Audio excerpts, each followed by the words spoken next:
हम डिस्कस करने के लिए जा रहे हैं अब मार्केटिंग सेगमेंटेशन को। सो मार्केट सेगमेंटेशन क्या होता है, इसकी कितनी तरह की टाइप्स हो सकती हैं और इससे कैसे हम बेनिफिट ले सकते हैं, इस बात को समझते हैं। लेकिन उसके लिए जो बात जानना जरूरी है वो ये है कि what is market segmentation itself. As of the definition, market segmentation is the process of dividing up a market into more or less homogeneous subsets for which it is possible to create a different value proposition। तो इस definition को मैं दो हिस्सों में अगर break कर लूं, तो पहला पार्ट ये है कि आपने जो होमोजीनियस ग्रुप्स हैं उनको हमने किसी एक जगह पे पार्क कर लेना है, उसको एक सबसेट बना लेना है, उसको एक सेगमेंट बना लेना है और ऑब्जेक्टिव ये है उस सेगमेंट करने का ताकि आप उनको एक डिफरेंट वैल्यू प्रोपोजिशन ऑफर कर सके। सो डेफिनेशन ये स्पेसिफाई करती है कि आपने डिवाइड करना है एक तरह के लोगों को, एक तरह के बिजनेसेस को, एक तरह की ऑर्गेनाइजेशन को एक प्रॉपर सेगमेंट बनाने के लिए, ताकि आप उनको एक बेहतर प्रोडक्ट, ताकि आप उनको एक बेहतर वैल्यू फॉर मनी ऑफर कर सके। सो मार्केट सेगमेंटेशन की दो तरह की बुनियाद हो सकती है, दो तरह की बेसिस हो सकती हैं। एक intuitive versus a database segmentation. So जो पहली तरह की सेगमेंटेशन है वो इंट्यूटिव सेगमेंटेशन कहलाती है, जो दूसरी तरह की सेगमेंटेशन है वो डेटाबेस्ड सेगमेंटेशन कहलाती है।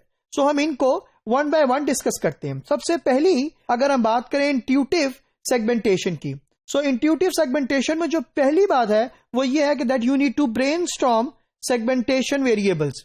एज क्या होगा, gender, lifestyle, their size, their location, area their operating.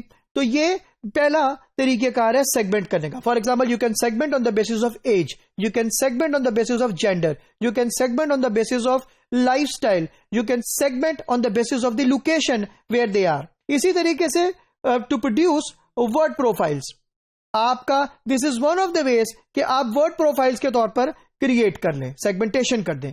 फिर then compute size of the segments, it is also one of the ways कि आप जो आपके पास सेगमेंट्स हैं, एक आप size of the segments find out कर लें और उसकी बेसिस पे आप सेगमेंटेशन कर लें। For example, the customer who are above the value of 1 million rupee, तो आपने on the basis of some size उसको सेगमेंट कर दिया।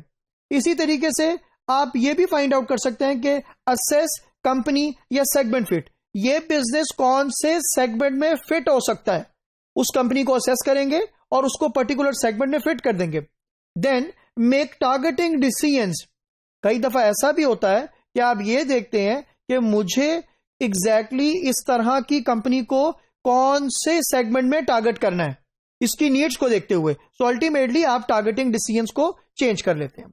जो दूसरी बात हमारे पास दूसरी टाइप है वो डेटाबेस सेगमेंटेशन की है, और डेटाबेस सेगमेंट में आप कस्टमर का डेटा ऑब्टेन करते हैं, बीट इंटरनल और एक्सटर्नल, और उसकी बेसिस के ऊपर you do the segmentation and then you analyse customer data. आपने डेटा ऑब्टेन कर लिया, आपने डेटा को कस्टमर डेटा को एनालाइज किया, आपने आइडेंटिफाई किए high, medium, low value customer segments, और उसके ऊपर फिर आपने प्रोफाइल कस्टमर को किया with in segments on the basis of age, gender, location, lifestyle और एनीथिंग। देन आपने असेस किया कि किस सेगमेंट में ये कस्टमर को फिट होना चाहिए and then you have made the targeting decisions. तो इंट्यूटिव के केस के अंदर हमने जो स्टार्ट लिया था वो सिर्फ ब्रेनस्टॉर्मिंग से लिया था सेगमेंटेशन का, और हमने डिसीजन ले लिया था कस्टमर के ऊपर। जबकि डेटाबेस, जैसा कि उसके नाम से जाहिर है कि पहले हमने आइडेंटिफाई किया, डेटा ऑब्टेन किया, डेटा को एनालाइज किया एंड देन हमने डिसीजन मेकिंग उसके ऊपर की। अब हम ये डिस्कशन करने लगे हैं कि मार्केट सेगमेंटेशन का प्रोसेस क्या है। सो मार्केट सेगमेंटेशन का जो प्रोसेस है उसका जो फर्स्ट पॉइंट है वो आइडेंटिफाई करना है the business you are in. आप किस बिजनेस के अंदर मौजूद हैं ये आइडेंटिफाई करना, और आप कस्टमर को किस बिजनेस के अंदर पार्क करने के जा रहे हैं ये। Identify relevant segmenting variable. क्योंकि एक पर्टिकुलर कस्टमर पोर्टफोलियो का एक अपना मिजाज होगा, एक अपना बिहेवियर होगा, सो आपने आइडेंटिफाई करने वो कौन से वेरिएबल्स हैं जो इस पर्टिकुलर सेगमेंट के अंदर कॉमन है। इसी तरीके से आपने एनालाइज करना है मार्केट यूजिंग दीज वेरिएबल्स।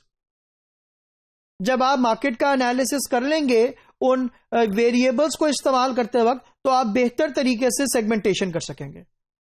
तो सबसे पहले आपने क्या किया, आपने आइडेंटिफाई किया आप किस बिजनेस में है। फिर आपने यह किया कि आइडेंटिफाई किए कौन से सेगमेंटेशन वेरिएबल्स मौजूद हैं। उसके बाद फिर आपने एनालाइज किया मार्केट को उन्हीं वेरिएबल्स को यूज करते हुए, और फिर फोर्थ नंबर के ऊपर आपने असेस किया the value of the market segment, कि क्या कोई मार्केट सेगमेंट ऐसा है कि जो कि बहुत ज्यादा हैवी हो रहा है, और कौन सा मार्केट एक ऐसा सेगमेंट है जो कि बहुत ही हल्का है। सो आपने असेस करना है the value of market segment. जो फिफ्थ और लास्ट स्टेप है ऑफ दिस प्रोसेस वो ये है कि then select target market to serve. आपने फिर नाउ सेगमेंटेशन प्रॉपर तरीके से कर ली है, अब आप सेलेक्ट कर सकते हैं कि मुझे कौन सी टारगेट मार्केट को ऑप्ट करना है और सर्व करना है। सो जो सेगमेंटेशन है वो बहुत ही इंपॉर्टेंट है बिजनेस के लिए, बिकॉज अगर आप सेगमेंटेशन को नहीं करेंगे तो कभी भी राइट ऑडियंस को राइट टाइम के ऊपर राइट प्रोडक्ट ऑफर नहीं कर सकेंगे, and that will never result into an happy customer. Happy customer, excited customer, delighted customer के लिए जरूरी है कि आप उसको इस तरीके से अप्रोच करें कि customer should feel valued about it.